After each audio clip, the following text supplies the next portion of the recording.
the question that I know I have had multiple times over, question I get asked, I'm sure you guys get asked, will this last forever?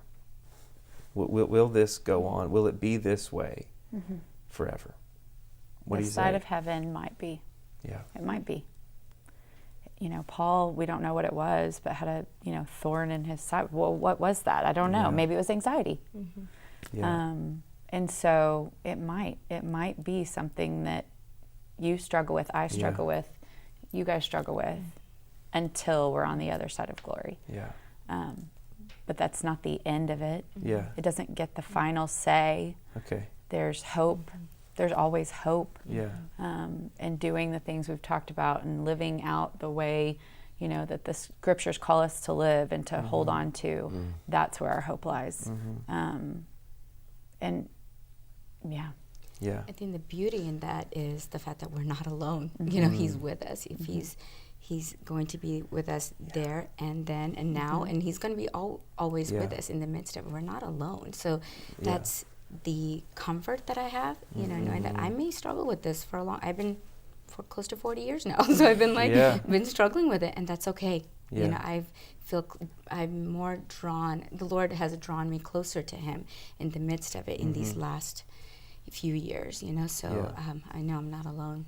Yeah. And part of what I think is amazing about the gospel, where I find hope in my own grappling, is that the gospel is not a ticket of exemption, right? Like that's not, Jesus wasn't coming to say, hey, it's going to be over right now.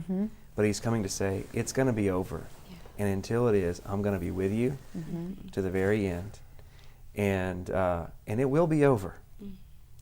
But I'm going to be with you until we get there, And so which means He's enough for us. One of the things I have to kind of just speak over myself at times and have my wife remind me is when I ask the question, will it be this way forever? I'm already thinking about tomorrow. Right.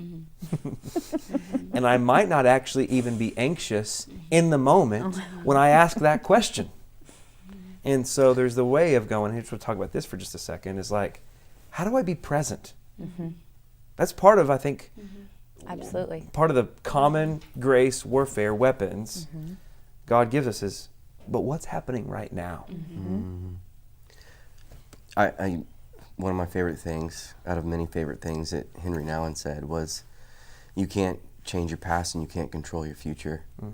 And so there's something about being right now in the longing.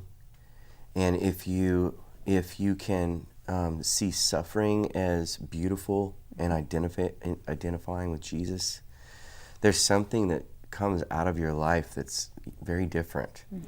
And in that identification with Jesus. And if the whole earth is groaning and waiting, why do I think I'm any different than the whole earth? Groaning and waiting for Jesus. And that's the beauty of Advent, right before Christmas. The earth is groaning. We're all longing. We're all waiting.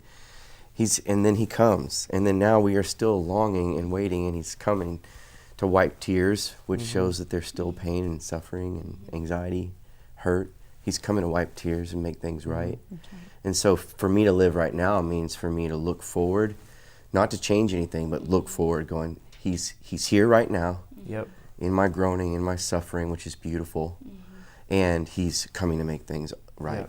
And so every time I drink the wine and eat the bread, I remember He's coming to wipe away all these tears. I have to remember, and what's the scripture verse? We're going to face trials of many kinds, and those trials produce perseverance, and perseverance, faith, and faith, hope. Man, clinging to that, because we are promised trials. We're not promised exemption, like you said. And so remembering, okay, it's not just the trial, but what that produces, and one day